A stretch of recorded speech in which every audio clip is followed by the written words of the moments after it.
যুক্তরাষ্ট্রে জানাজা হলো ফ্লোরিডায় খুন হওয়া পিএইচডি শিক্ষার্থী নাহিদা সুলতানা বৃষ্টির। এতে অংশ নেন বাংলাদেশি কমিউনিটির অনেকেই। রাতে ফ্লোরিডার অরল্যান্ডো আন্তর্জাতিক বিমানবন্দর থেকে দেশের উদ্দেশ্যে পাঠানো হবে বৃষ্টির মরদেহ। যুক্তরাষ্ট্র থেকে সিদ্দিকুর রহমান সুমনের তথ্য ছবিতে ডেস্ক রিপোর্ট। ঈদ আসবে, সাথে ক্যাশব্যাকও আসবে। নিজের বা প্রিয়জনের জন্য কেনাকাটায় এবারও নগদ পেমেন্টে পাচ্ছেন দারুণ ক্যাশব্যাক। তাই যাই কিনুন, পেমেন্ট করুন নগদে। যুক্তরাষ্ট্রের ফ্লোরিডায় মর্মান্তিক হত্যাকাণ্ডের শিকার বাংলাদেশি শিক্ষার্থী নাহিদা সুলতানা বৃষ্টির জানাজার নামাজ সম্পন্ন হয়েছে। স্থানীয় সময় বুধবার দুপুর 2টায় ইসলামিক সোসাইটি অব টাম্পা বেতে অনুষ্ঠিত হয় জানাজার নামাজ। যোগ দেন বাংলাদেশ কনস্যুলেটের প্রতিনিধি। আল্লাহু আকবার।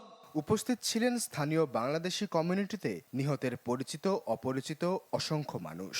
তারা অনেকেই ভেঙে পড়েন কান্নায়। জানাজার পর বাংলাদেশি কমিউনিটির উদ্যোগে অনুষ্ঠিত হয় একটি সভা। সেখানে এই দুই শিক্ষার্থীর হত্যাকারীর দৃষ্টান্তমূলক শাস্তির দাবি জানান প্রবাসীরা। বৃহস্পতিবার স্থানীয় সময় 8টা 50 ফ্লোরিডার অরল্যান্ডো আন্তর্জাতিক বিমানবন্দর থেকে বৃষ্টির মরদেহ পাঠানো হবে দেশের উদ্দেশ্যে। বিষয়টি তত্ত্বাবধান করছে মিয়ামির বাংলাদেশ কনস্যুলেট। পররাষ্ট্র মন্ত্রণালয়ের পরামর্শক্রমে পুরো বিষয়টি সমন্বয় করছে ওয়াশিংটন ডিসির বাংলাদেশ দূতাবাস। মরদেহ ফিরিয়ে আনার সব খরচ বাংলাদেশ সরকার বহন করছে বলে জানায় কর্মকর্তারা।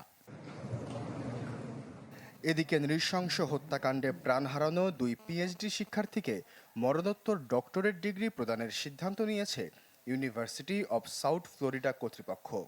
8 মে বিশ্ববিদ্যালয়ের বসন্তকালীন সমাবর্তনে দেয়া হবে এই ডিগ্রি। নিহত দুজনের পরিবারের পক্ষ থেকে সেটি গ্রহণ করবেন বাংলাদেশ কনস্যুলেটের প্রতিনিধি। Desk report, channel 24।